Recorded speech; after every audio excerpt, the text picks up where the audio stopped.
men and emasculated young boys. Anyone listening to your show should know the causes of this fall of man, the consequences of which are deep, personal, and far-reaching. In this era, what can a youth like myself do to be a real man amid such hostility towards masculinity and animosity towards the traditional concept of manliness? That's from Connor. Oh, hey, Connor. How you doing? Hey, Steph. I'm doing really well. Tell me about what happened with your dad, if you don't mind. I mean, people who haven't seen this kind of scenario probably could benefit from hearing about it.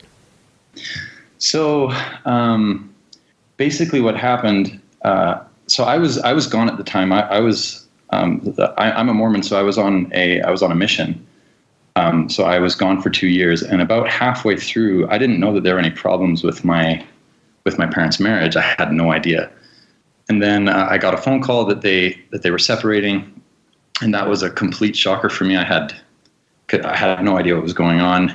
And when I got back, I lived with my dad just because I've always been a little bit closer to my dad. I have always loved and had a good relationship with my mom, but I just have always been closer with my dad. We just have personalities that mesh. So when I got back home, I remember he just the way he was just so depressed, and he felt so awful about himself. He very much blamed himself for what happened. That they'd been separated. He wasn't unfaithful or anything. It's a bit complicated how it ended up happening. But in any case, so he felt a lot of blame. And when I started digging into it, like to give you an idea of how crippled he seemed compared to the strong man that I'd always known. He told me that that he was going to go to court with my mom, and he said, "I'm not going to get a lawyer. I'm just going to go because I feel so horrible. I'm just going to go in like as myself, like naked essentially." And I told him, like, "Dad, wake up, like get off your knees, like get up, stand up, and stand up for yourself." And I started to help him understand that while he may have made a mistake, at the end of the day, it was my mom's decision to leave.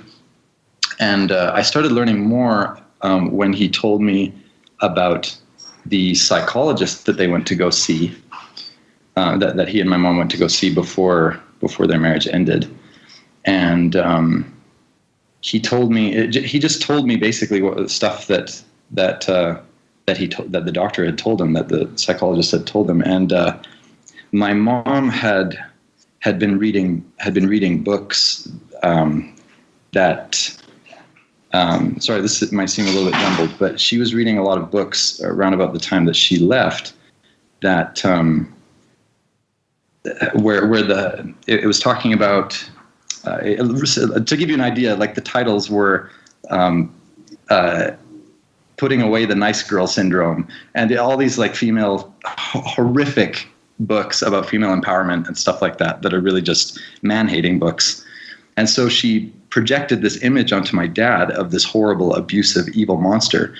And the psychologist that my parents were working with, he echoed the same thing. My dad was telling me the stuff that he said, and my dad believed it, that at his heart, my dad was this horrible, abusive person. And there were things about his nature that just simply could not be changed. And it made me really, really angry because my dad is not a horrible, evil, abusive monster. and he came to believe all that. And so I don't think it was particularly healthy for me, but I kind of essentially was his therapist in some ways. Like I was his only outlet really to talk to when I got back home. And what else would you like to know? Why did she divorce him? So from what I understand, my mother, previous to them getting married, my mother had a relationship with somebody. From what I understand, and my dad was always jealous of this relationship, and so every so often he would bring up. He would use it almost like a tool, almost as a. Do you understand what I'm saying? Like he would use it as a tool to have influence. He'd make her feel Although bad about this prior relationship. Yeah, I think that's, yeah. It was not an often thing. Like, the number of times that my parents had like arguments was few and far between. Like, there was never any yelling in my house. When my dad was away from home and my mom was trying to get us to do stuff, there might be a little bit of yelling, but other than that, not really. And if I'm being honest, I think my mom left because she caught the feminism bug. Oh yeah, that there's this whole world of authentic empowerment and liberty and freedom, and you get to free yourself from the chains of marriage and the oppressive patriarch and blah, blah, blah, right? Yeah, and I mean, I don't think that my mom understands all the minutia of it, but I mean, men are susceptible to superhero fantasies and women are susceptible to victim narratives. It's just one of the basic differences. Yeah, that makes sense. I'm going to go to war and I'm going to win. That's the man's sort of weakness for superhero. And it's like, I've been hard done by, my natural self has been prevented from expressing itself, and I don't have a voice. It's like, yeah, it's just, it's the two weaknesses of the genders. Yeah, I suppose so. So, I mean, it makes sense. And so fortunately, my dad did end up getting a lawyer, a really good one.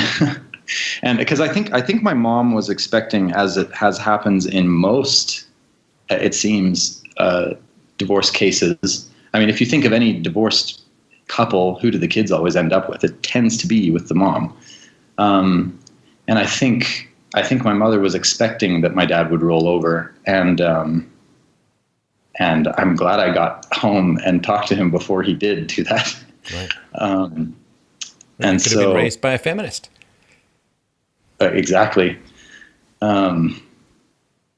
It's insane. Like, talking to it's been very difficult to have, like, it's very confusing for me because I have always had a very good relationship with both of my parents. I've always been closer to my dad just because I think personality wise we're more similar, but with my mom, I've always had a good relationship. I could always talk to her. And I think because she was married, she tended to have very similar opinions to my dad, like politically and everything. And I could talk to her about a lot of things that were controversial, and there wasn't really an issue. Like, she would always say, "Oh, how interesting," and stuff like that. But now, it's quite the opposite. She is a lot more closed to that sort of thing, and I mean, it makes sense because it makes sense that she would be close to those issues like feminism and stuff like that, because it really is what is justifying her lifestyle at the moment. Right. What age range was your mom in when she got into this stuff? When she got into the horrible books.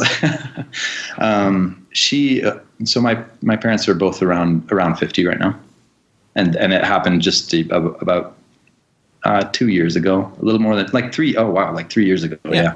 So there's another kind of pattern as well. You know, everyone talks about the midlife crisis of men. Nobody talks about the midlife crisis of women. The midlife crisis of women. Yeah. It's very important. Yeah. When you lose your sexual market value, and for women it happens like literally overnight sometimes. Mm-hmm. There's a huge challenge. There's a huge challenge. Women get into politics, women get into feminism, women get into all kinds of stuff when their sexual market value declines. And I have no problem with that at all. I think it's great to get into various ideas. Unfortunately, though, it's like there's this massive swing from dominance to victimhood, right? Because as I talked about with the young woman earlier, when women are young and in their prime, there's a huge amount of sexual market value power, and combined with the fact that democracy is not fair between the genders because women outvote men, because women live longer than men. Yeah. And so women have greater needs from government because women can end up as single moms, and women's health care is more expensive than men's health care. And so women have greater needs from government, and women outvote men. You can't do anything about that. I mean, within the context of the system as it stands, women are always going to outvote men. There's really nothing you can do about it. Nice. And so for some reason, women go from power when they're young to victimhood when they get older. But the victimhood gives them another kind of power. You understand? It is when they have sexual power, it's because they're being desired. But when they end up with negative power, like that's kind of positive power, like the reward of sexual access and all that kind of stuff. Sorry to talk about your mom this way, but you know what I mean. And so that's kind of positive power where women are desired. So then when a woman loses her sexual market value power, well, she still wants power. So how does she get it? Well, she gets it by being a victim.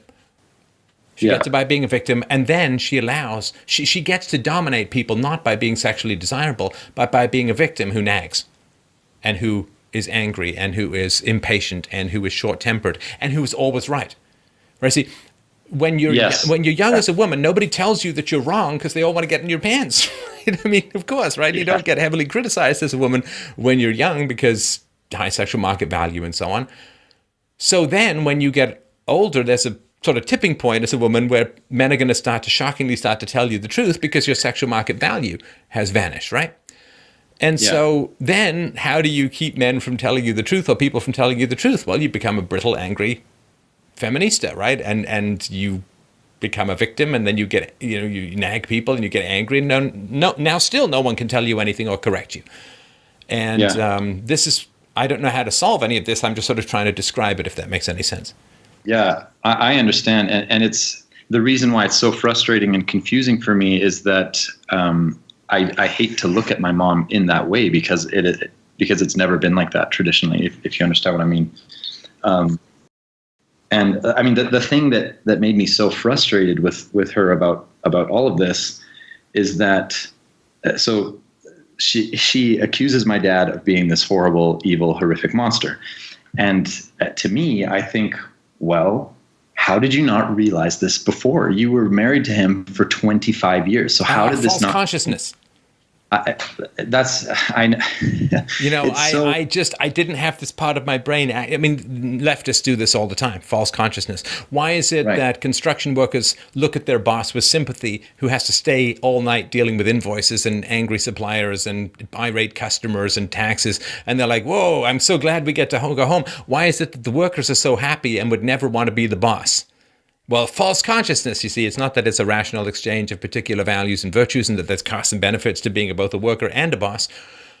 They just say it's false consciousness, that they are angry, they just don't know it. And then what they do is the leftists, what they do if they get a hold of these kinds of people is they say, well, we're now telling you the truth, but what they're doing is creating resentment that wasn't there before.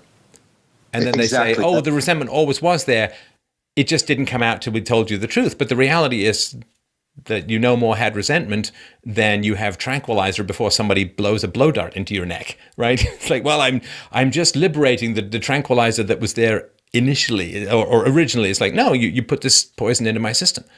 And this is one of these self-fulfilling prophecies. The moment you know the truth, you're going to get really angry. The truth is you're a victim. The truth is there are assholes all around you. The truth is, right? And then next thing you know, you're angry. It's like, I see, I told you the truth, and now you're angry. It's like, nope, you just stoked someone up. That's not the same as telling them the truth. Yeah, I mean, and it's frustrating because, there really are only two options here. Either my dad was, in fact, an abusive, horrible monster, and my mom is just incredibly ignorant and stupid, which she's not. So that can't be it. Or I guess that there's a third option, that my dad suddenly turned into a horrible, evil, abusive monster. But I don't find that likely because, in my experience since I've been home, my dad has only been a better person.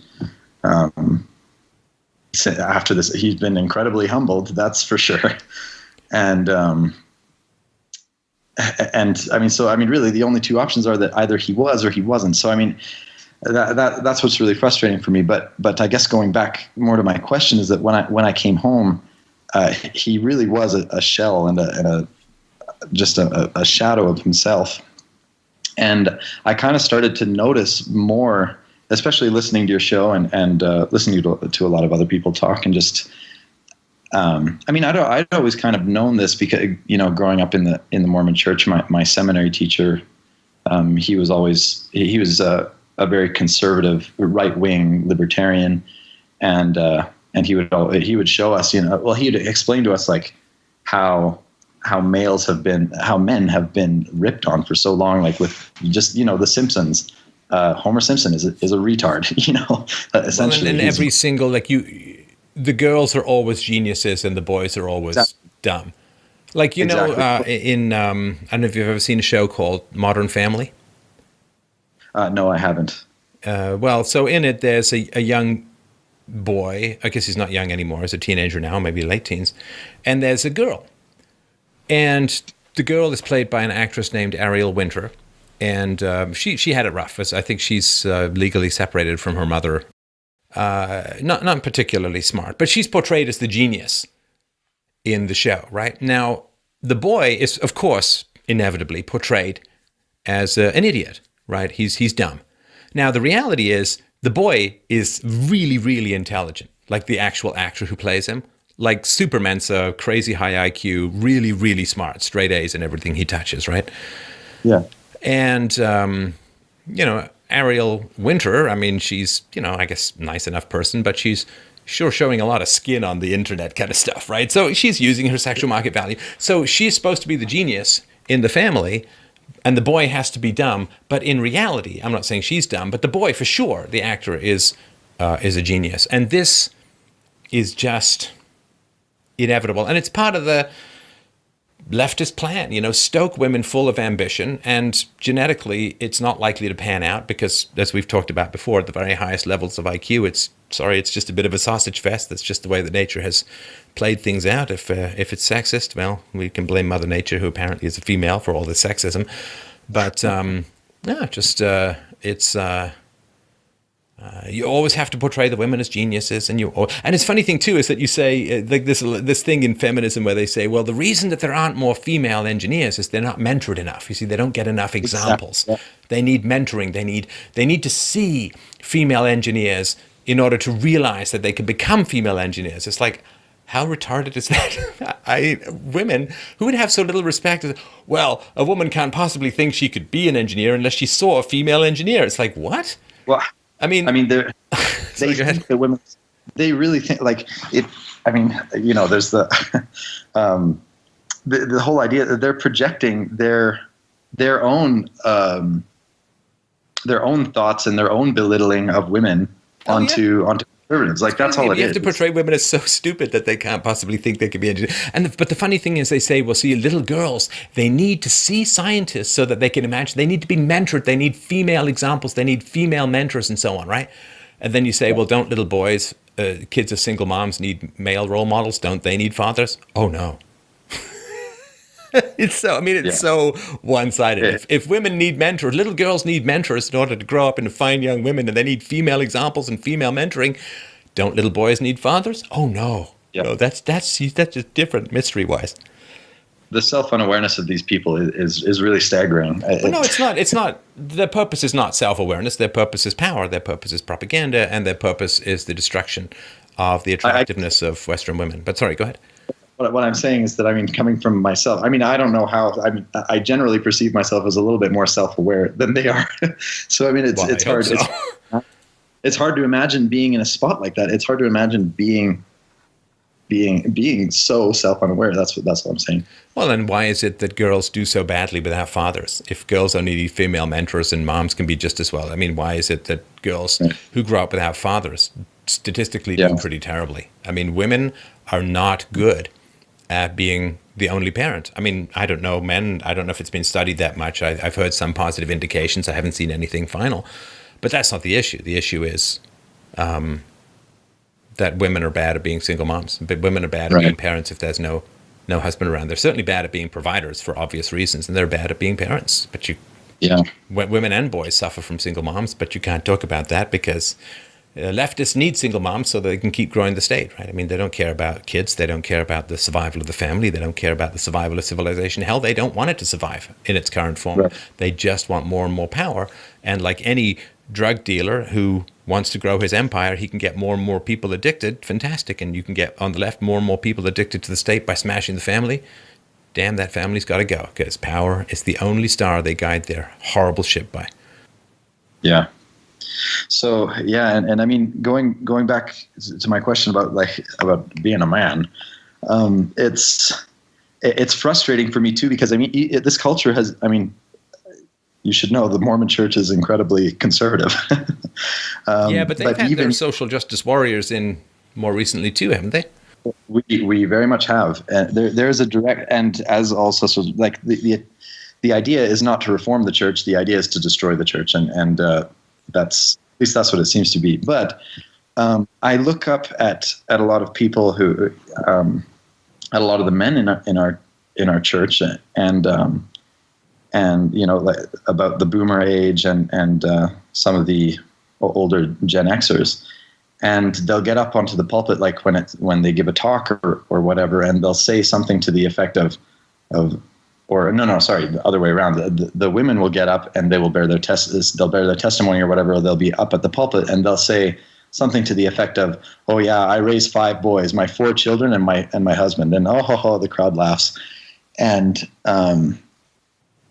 men often say, like all the time, the older men in the church who are often very overweight, and you know they just don't look like I guess if you look back to old, I think old propaganda is a good, it's almost a good way to, I think it's a good thing to look at as far as like what manliness should look like in a way, because if you look at like 1940s World War II propaganda, all the men you see are really muscular, really intelligent looking, you know, well groomed and stuff like that.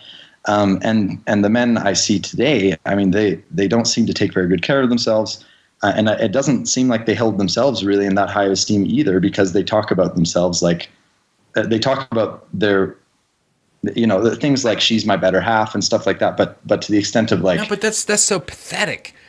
I know. No. And I want to point this out. It's like men have the capacity, we have the capacity to laugh at ourselves because we're not insecure, weak idiots.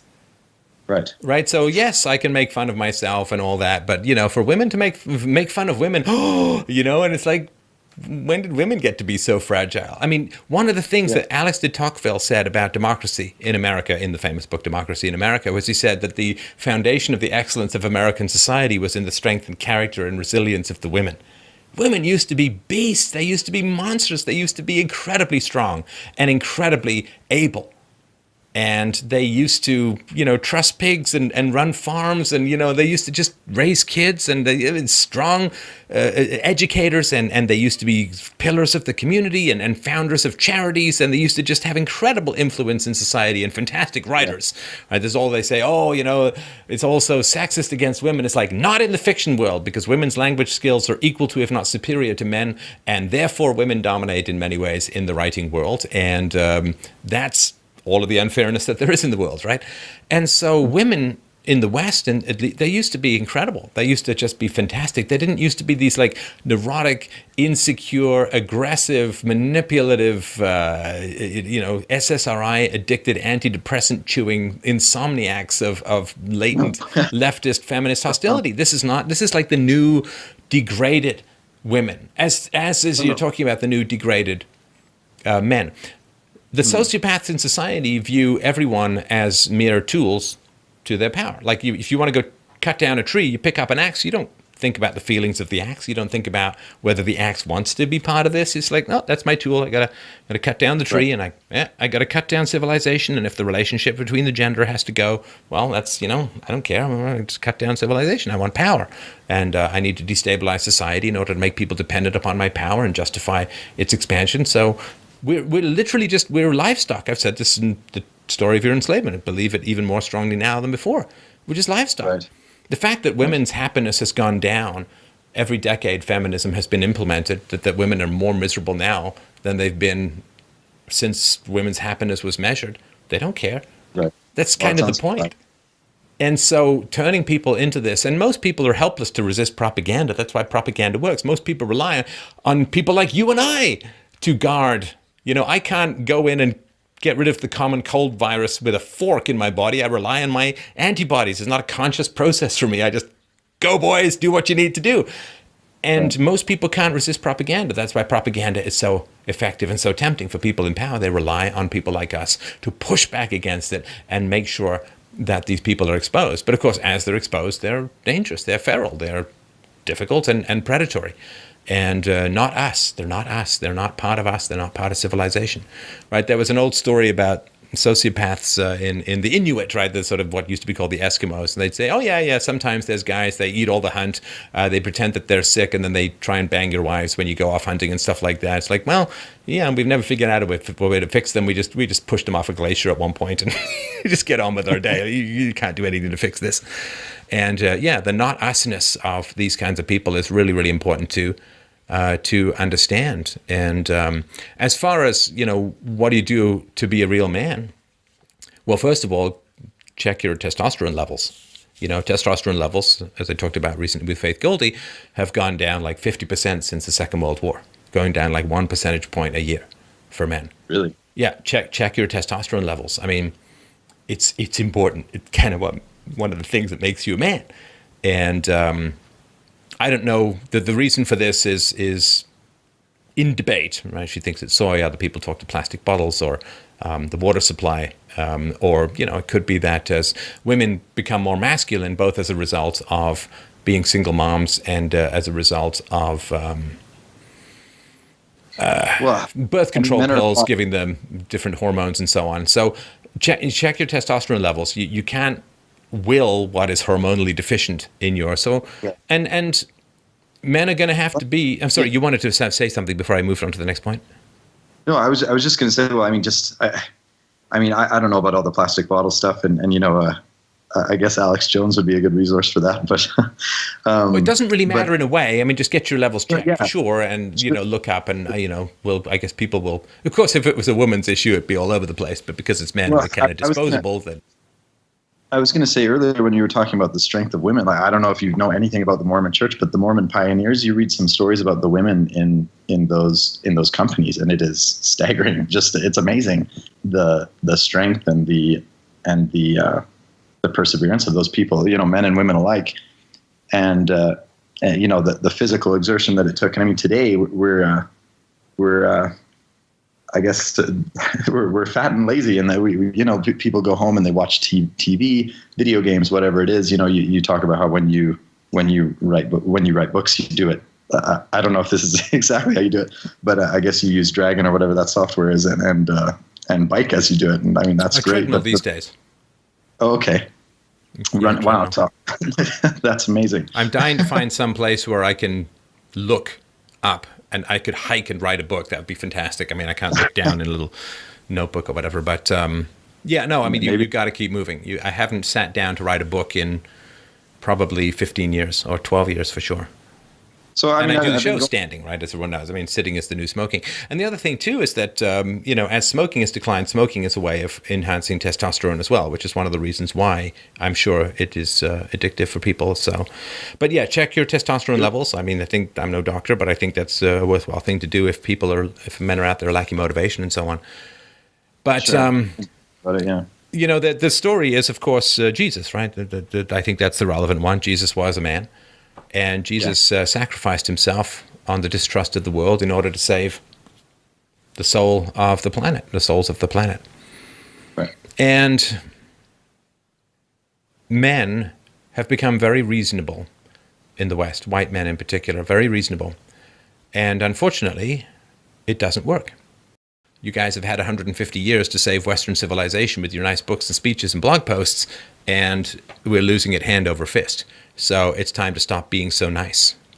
It's time to stop. It's time to pick up the tools of the enemy who've been winning and use it to fight back on their own terms. Mm-hmm. And, of course, this is shocking and appalling to the people who apparently can't eat a cucumber unless can't eat cucumber sandwiches with any skin on the cucumber, and they just need all the...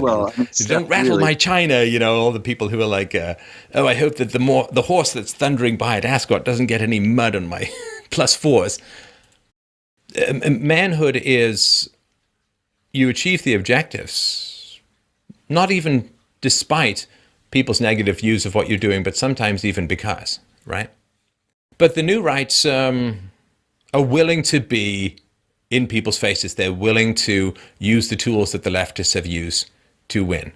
And they're willing to be difficult. They're willing to, sadly, we all hope that reason and evidence are going to win the day. And we're told that society is founded on reason and evidence, and it's sensible the way things work, and people will listen to reason and evidence and so on. But it turns out they just tell you that to propagandize you as children. And when you grow up, you realize that reason and evidence does sweet fuck all for the most part in society. It's a nice little thing to think about. And I hope that one day we'll have a society where reason and evidence hold sway. But reason and evidence does not hold sway. Just look at the skeptic community and their views on race and IQ. Denial, denial, denial, obfuscate, obfuscate, obfuscate. And when they finally lose the debate, they say, well, but let's say that it's true. What does it matter? How does it help? It's like, oh, come on. Oh, come on. Oh, come on. Right. Well, I mean, that's. I mean, what if the Christians had said, okay, sure, we accept the logical arguments, there's no God, but how does it help? And they'd say, well, it doesn't matter what helps, it matters what's true. But now it's race and IQ. Oh, it's got to be somehow mysteriously pragmatic and productive in the long way in ways I can't understand. It's just, it's ridiculous. I mean, it's embarrassing to see people that staunchly in denial about such an essential issue. And just bleating on about how, okay, well, maybe it's true, but what does it matter? It's like, who are you to say what the fucking truth matters or not? You're not the arbiter of what's true and what value. Anyway, go on. Sorry, you were saying? Yeah, I was just going to say, I mean, that's what I encounter on any sort of post on social media that I make, is stating any of these viewpoints. I mean, it's always met with first. I said hate before because the first thing that everyone says is, "Oh, you just hate such and such group." And what that does, and this is the influence. Sorry to interrupt. The influence of the feminine mindset, which is to translate facts into emotions, and think that there's some sort of rebuttal. I mean, so like impugning emotional motives to what I'm saying is not an argument, but I guess it feels compelling to some people. Sure. So, I mean, and whenever I've sort of realized that, I mean, earlier on, back when I was like in high school and I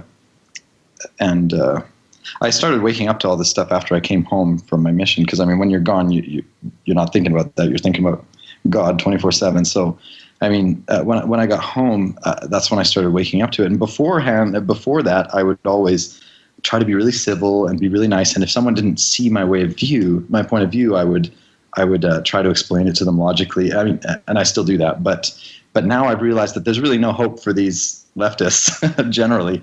And so I've made it my point just to make them look like idiots. And so I'll it's become about branding now. I mean, the left in general are losers, which is why they don't want fair rules, and it's why they want stuff for free, and it's why they use rage rather than reason, because they're losers and they're low-quality people in general. And like all low-quality people, they want to cheat, they want to manipulate, they don't want an honest competition, and they don't like objective rules.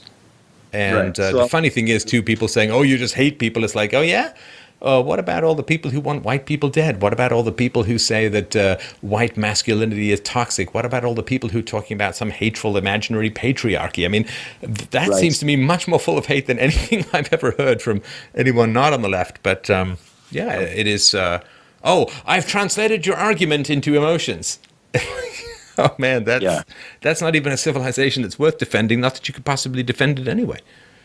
Yeah, and what you were saying before, I mean, and so I the nice thing about whenever I post anything is that the comfort, I guess, to me is that the silent majority is always on my side, because I mean, if anyone's looking at my post or if anyone's reading it, I mean, it takes no courage to stand up and defend leftist talking points because they're the norm, and it's what we've been taught our whole lives, and so I mean I'll show them that no, I actually don't hate these people, and even if I did, it wouldn't really matter. Saying you don't hate it's accepting the parameters of the argument. But I never say that. My emotional state is not an argument. Yeah, you just hate so and so. It's like, well, you apparently hate arguments, and until you're willing to make one, I don't have anything to respond. Falling into the trap of, well, I don't hate those people. It's like, oh, come on. Well, I don't. What I should say is that I will. I'll make a comment saying, well, I mean, how have you deduced that I do hate people? Like whether or not I do, and it doesn't matter. And then I'll talk about other points. But it's like what you said. It always devolves into, well, even if those stats are true, or even if what you said is true, what does it matter? It's this kind of nihilistic. It matters because if group differences are not the fault of white people, then blaming white people for them is a horrendous injustice. If Sure. saying that, Yeah. that blacks underperform because of white racism is false because of the racial IQ difference, then blaming white racism is a horribly unjust, racist, vicious act against white people. It's like saying that, Right. that white racism is why Chinese people are short. I mean, that is horribly racist. If racism is bad, which it is, then blaming white people for something they're not responsible for is horribly, horribly racist and gets people killed. And fucking people think that it's not important to talk about. What does it matter? No, you're a coward. I get it. You don't want to talk about this shit. It makes you uncomfortable. So, Exactly. pick up your fucking skirt and go elsewhere. Yeah. Sorry, that's an insult to people who wear skirts, a lot of whom are a lot tougher than that. But I get it. You're chicken. You're chicken. I get it. It's scary. I get it. You don't want to do it. But don't then say it's unimportant to try and rescue your semblance of courage. Jesus. Yeah. What if what if white people were blaming black people for things that weren't their fault? Would that be unimportant and not worth talking about? Good Lord. Right. So, yeah, I mean, Yeah. sorry, guys, you're going to have to just stop being reasonable, stop being nice, stop making fun of yourself all the time, and stop rolling over. Unfortunately, we live in a world these days, partly as a result of multiculturalism and partly as a result of leftism. Assholes get their way, and nice guys finish last. We have got back to that Darwinian part of society that we spent hundreds of years, if not thousands of years, desperately trying to get away from. We're right back there now. Squeaky wheels get the grease, difficult people get their way, and assholes get to rule. And I'm sorry, if you're going to be a nice guy, you're not only going to finish last, you're going to finish lost in history. You're going to finish gone. You're going to finish extinct. And so, no, you're going to have to, I'm not talking violence or anything illegal, but you're going to just have to be difficult, and you're going to have to be aggressive, and you're going to have to be not so nice. That's going to result in some sacrifice, which is why I talked about the Jesus thing earlier, that is going to require some sacrifice. And there has become this hostility towards masculinity. White males are the only thing that stand between the Marxists and their goal, the leftists and their goal. Of course, all this endless hatred and invective is going to be poured against white males. And so, sorry, you're just going to have to embrace your gender, you're going to have to embrace your ethnicity, and you're going to have to be proud of what you can bring to the world, at least as proud as everyone else, So I would say that no one's coming to save you, and you are in the only last permissible group to hate in the world. And because people are very tense and a lot of people need someone to hate, you, I'm afraid, have become the targeted laser group of hatred for a variety of historical reasons that are not your fault at all. It's horrible, Right. It's unjust, it's wrong, and being nice about it isn't going to solve it. Well, I think too, it's difficult for Christians and especially, I don't know about especially Mormons, but in the church, I mean, it seems like there's this attitude that It's all turn the other cheek. I get it. right. Well, I mean, It's all here's what I mean. forgiveness and let's take the high ground and turn the other cheek. And it's emasculation because too many women have taken over the mindset, and women are not good at patrolling the perimeters of the tribe, as I've talked about before. Women have wonderful strengths and abilities, but recognizing external threats is not one of them for a variety of reasons I've talked about before. But no, there's an eye for an eye stuff, which is it's a pretty important part of Christianity. And this muscular, tough Christianity that really was the norm, the standard in the 19th century, is something that it's all become this like Unitarian, feel-good, nature-hugging bullshit. Of course. And Well, I the was world is a gonna tough say- place. And if you don't stand up for yourself, you're going to get plowed under. Right. I was going to say that niceness has become, I mean, it's not talked about doctrinally, but I mean, it's become this supposed Christ-like virtue. But I mean, the more I've been thinking about it, niceness, like Christ was, from what we read, he was kind to those who were humble and He who whipped wanted the money changers. Exactly. No, He if whipped you the ever money- want to know who the livestock are in society, there's one very simple test. There's one very simple test to know who's enslaved, who are the livestock in society, who are the subjugated, who are the truly exploited. And it is the group that is not allowed to get angry.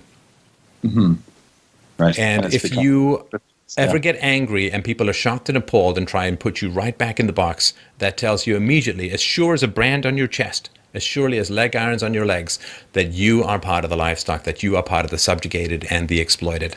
And if you're not allowed to get angry, that really is the very best reason to get angry that I can think of. Yeah, I see what you're saying. Yeah, I mean, a black guy gets angry about his history, sure. About the present, people are like, yeah, well, listen to that. Women get angry about it, and people get angry, but white males get angry.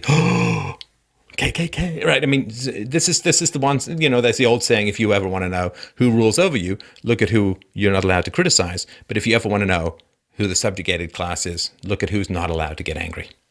So, okay, I'm going to close things off there. I thank everyone for a wonderful 3.5-hour show. Really, really enjoyable. Thank you, everyone, so much for calling in. Your honesty oppresses and impresses. Oppresses sounds terrible. Your honesty impresses and amazes me and exalts me. And I find it's a wonderful thing to partake of every single week. Thank you so much. Please check out freedomainradio.com/donate to help this most excellent and important show do its most excellent and important work, which we cannot do without your support. Please, freedomainradio.com/donate. You can check out our affiliate link if you've got some shopping to do. It costs you nothing. FDRURL.com/Amazon. And don't forget to follow me on Twitter @Stefan Molyneux. Thank you, everyone, so much. Have a great week. We'll talk to you soon.